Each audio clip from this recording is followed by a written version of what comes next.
Ya, baik ya. Assalamualaikum warahmatullahi wabarakatuh. Baik, selamat malam sahabat-sahabat semua, sahabat Safa Health ya. Dimanapun Anda berada, semoga selalu dalam keadaan sehat. Oke, baik ya. Salam sehat untuk kita semua. Oke. Baik ya. Jadi ini ya, saya akan membacakan ini ya komentar di grup ya, di grup Facebook ya. Oke. Jadi teman-teman yang saat ini masih aktif di grup ya silahkan bisa join atau gabung di grup ini, grup sinusitis polip rinitis tanpa operasi. Oke. Ini ya, saya akan membacakan ini ya, postingan dari Ninda Kristina. Selamat sore, mau tanya, di hidung dua-duanya ada benjolan, kadang mengecil kadang membesar, tapi nggak sampai hidung tersumbat, masih bisa nafas ya, dan tenggorokan seperti ada dahaknya. Kira-kira gejala kayak gitu kenapa ya? Sudah periksa ke dokter THT tapi katanya radang tenggorokan gitu aja. Udah pakai obat semprot hidung yang diresepin tapi tetap benjolannya membesar mengecil. Kadang kepala dan hidung serasa nyut-nyutan ya. Mohon bantu jawab ya teman-teman yang ada pengalaman yang sama atau pernah mengalami. Terima kasih. Oke. Oke, jadi kita ini ya, kita runut satu-satu ya. Ini di hidung dua-duanya ada benjolan, kadang mengecil kadang membesar. Ini adalah rinitis ya. Oke. Nah, rinitis itu apa ya? Rinitis itu peradangan ini ya, selaput hidung ya. Nah, kita cari dulu ini artikel dari Nasal Was ya. Nah, ini rinitis merupakan radang atau iritasi yang terjadi di membran mukosa di dalam hidung. Penyakit rinitis dapat terbagi menjadi dua, yaitu rinitis alergi dan rinitis non alergi ya.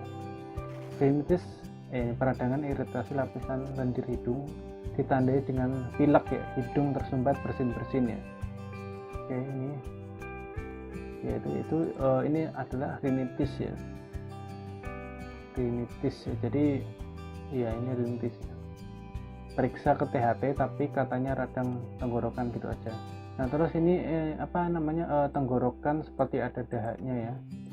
Ya, jadi kalau pilek atau gejala pilek itu pasti tenggorokan juga ada ini. Udah pakai obat semprot hidung tapi tetap ya benjolannya membesar ya. Ini ya. Jadi kalau dari saya itu, dari kita itu ini tidak menganjurkan penggunaan obat semprot hidung ya. Karena artikel berdasarkan ini dari halodoc.com ya, ini bahaya penggunaan obat semprot hidung.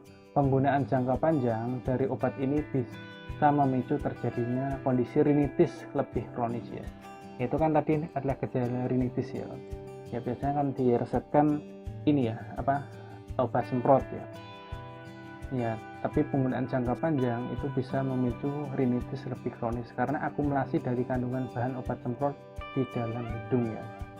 Hal yang paling dikhawatirkan dengan menggunakan obat tidak sesuai dengan aturan pakainya adalah perhitungan dosisnya yang menjadi titik standar dan efektivitas obatnya menjadi tidak optimal. Penggunaan jangka panjang obat ini memicu terjadinya rinitis medikamentosa atau kondisi rinitis lebih kronis karena akumulasi dan kandungan bahan obat semprot dalam hidung.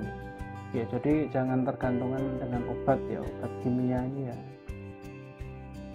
Nah, kepala dan hidung serasa nyutkan itu pasti ya, ini efek dari rinitis ya, rinitis kronis ya kalau sudah berlangsung lama itu kan.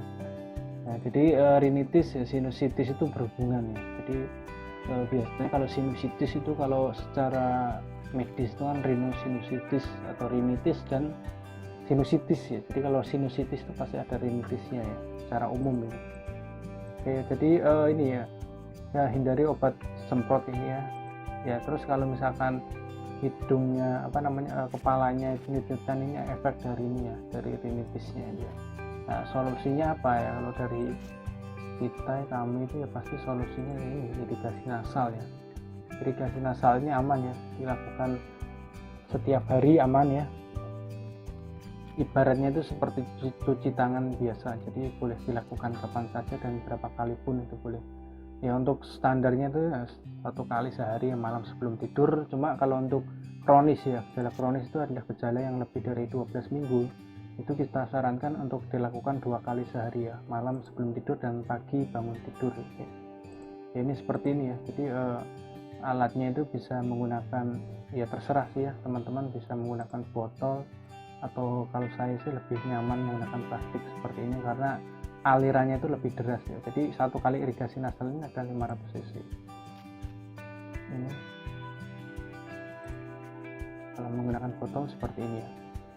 Nah terus ini ya, kalau dari kita itu anjurkan garam cuci hidung gold ya, karena sudah sesuai ya untuk para penderita sinusitis, rinitis kronis ya.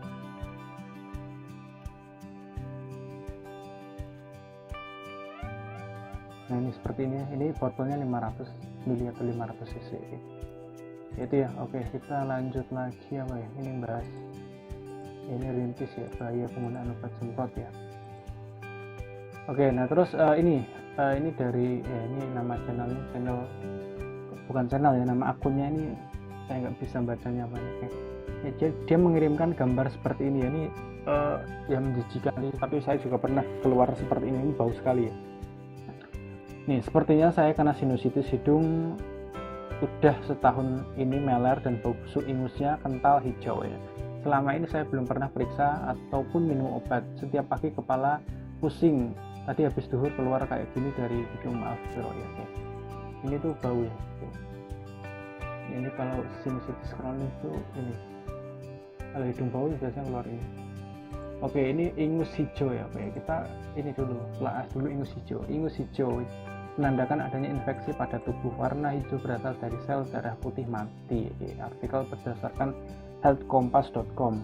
Ingus yang berwarna hijau biasanya dialami saat kita sedang terserang virus ya, seperti flu. Ingus warna hijau juga merupakan hasil dari tubuh melawan infeksi ya.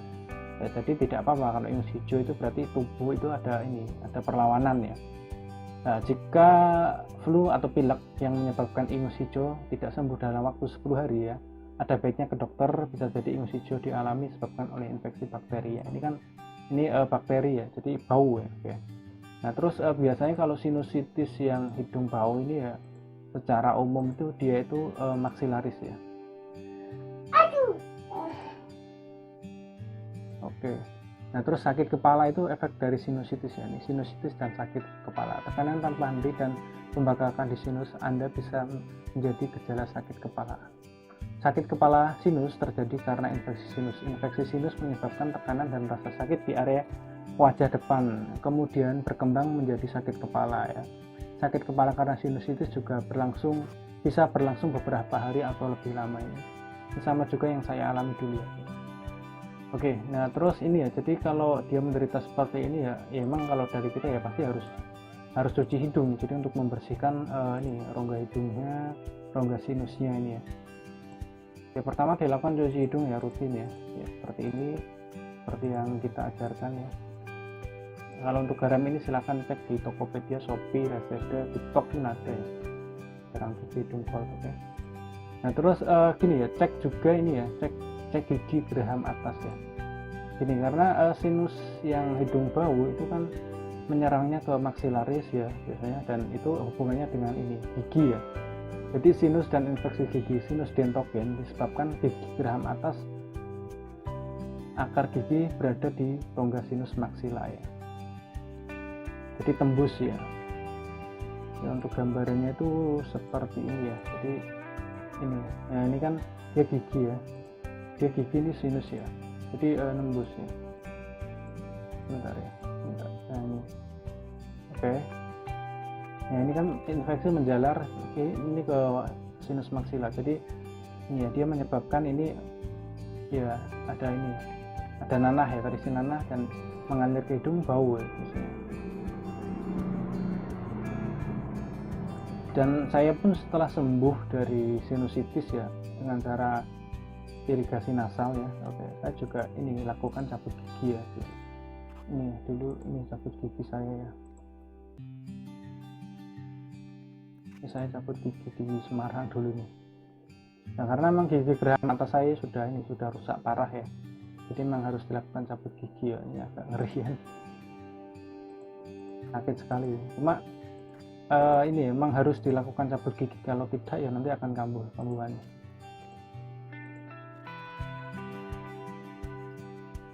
Bentar ini loading ya, internetnya agak lama ya. cek dulu video-video saya, silahkan cek di ini di channel Safa Health ya.